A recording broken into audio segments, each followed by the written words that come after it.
Bismillahirrahmanirrahim. Assalamualaikum warahmatullahi wabarakatuh. Good afternoon, everyone. We are from Group 1. We are going to present a presentation about English literature history. Before we start, we would like to introduce ourselves. My name is Maula. My name is Abel Dwi Leosar. My name is Rif'an. So we're going to explain about English poetry history, like from the introduction. So the introduction, poetry is a form writing that uses writing, sound, and meaning to express feelings, thought, or ideas in. That means a topic of often powerful way, unlike regular speech of writing. Poetry often uses special techniques like rhyme, meter, and metaphor to create a deeper impact. It has been used through history to tell stories, celebrate gods, express love, and more. So we're gonna first one we're gonna explain about all English like Angelo and Satan poetry. Alright. Okay. For the first one, I'm gonna tell about the features of the old history poetry. So the first one is passed down orally. That means poetry is not only to start because it doesn't have a poetry in this area, in this era. The second, rely on strong writing and repetition of concept sounds. That means everything is possibly of the sound in the poetry is not be accountable. And feature 3 is a canon and metaphor. That means the poetry doesn't have a canon and metaphor because the poetry was not used by this area. And the keywords. For the keywords, we have to.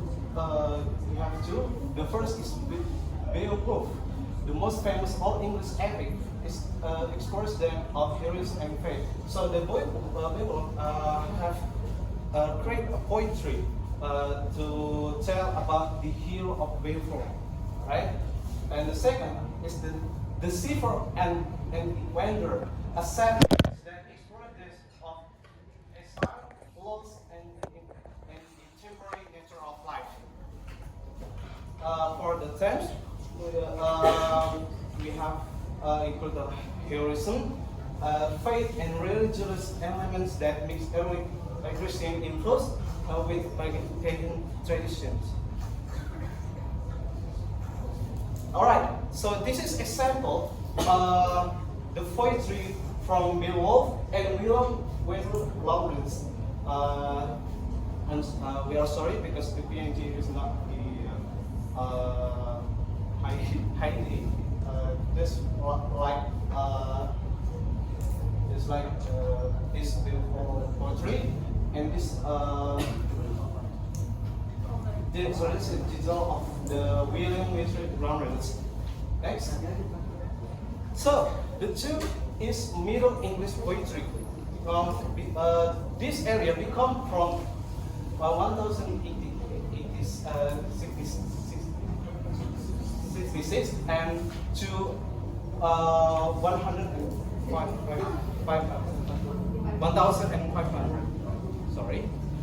All right. For the feeders is the normal context brought a strong influence in English, marking the shift from Old English to Middle English because this poetry was delayed because the French was to come to the English and they want become from Old English to Middle English poetry. Next, poetry began to use rhyme and more regular meter. So the second one is poetry have more variety, more sound, and more regular meter. This was very mixable about poetry. And the keywords. For the keywords, we have two. For the first one is the Canterbury House by Geoffrey Chaucer, a collection of stories told by pilgrims on their way to Canterbury. And the second one, Sir Gawain and the Green Knight, an example of the revival of alliterative verbs. Alright, for the term, we have include chivalry, country love, and more and religious question. Alright, so this is an example from Geoffrey Chaucer and Sir Gawain and the Green Knight. So this is an example of the poetry.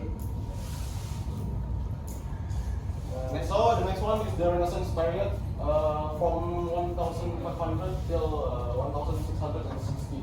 So in this era, the England is they have taken back their territorial from the French.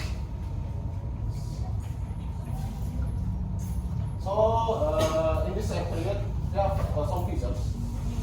The first one is the Renaissance brought a renewed interest in the classical learning and emphasizing the potential of human achievement and beauty of the natural world. So in this period, they used to use humanism themes. So they many writing for social and human achievement. The second one is poets experimented with new forms. So they experimented with new forms of poetry. They put some new rhythm or some rhymes. Second one is keywords. William Shakespeare is famous not only for his plays but also for his sonnets. You can actually know William Shakespeare from his works, the sonnet 16, if I'm not mistaken. The second one is Edmund Spenser, a long allegorical poem praising Queen Elizabeth I and exploring themes of virtue and heroism. So the Edmund Spenser write many of poems that praising Queen Elizabeth I and many heroism. The third one is John Donne, a leader of the metaphysical poets. So John Donne is a writer of the metaphysical poets that also make many works of metaphysical poets. For the themes, usually this period use common themes include love in its various forms, nature, the passage of time, and deep question about life and death. So this is the work of William Shakespeare and Edmund Spenser. For William Shakespeare, is sonnets, and Edmund Spenser use epic.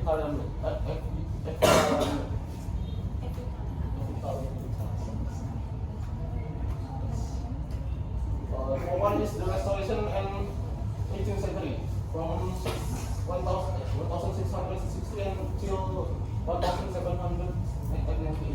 So in this era, in this period, they restored the territorial from the French. So the figures in this period listen to classical ideals, including order, balance, and often satire. So they use many satirical poems. The second one is the use of the heroic couplet become popular. So in this period too, they usually make the heroic poems, and they become popular, and many civilization, many society reads them. And then keywords. John Milton, his epic poems, Paradise Lost, tells the story of the fall of man. Second one is Alexander Pope, known for his witty or satirical verse. The third one is Jonathan Swift, his verse also presents social and political issues. So in this period, many of the writers use satirical and political issues.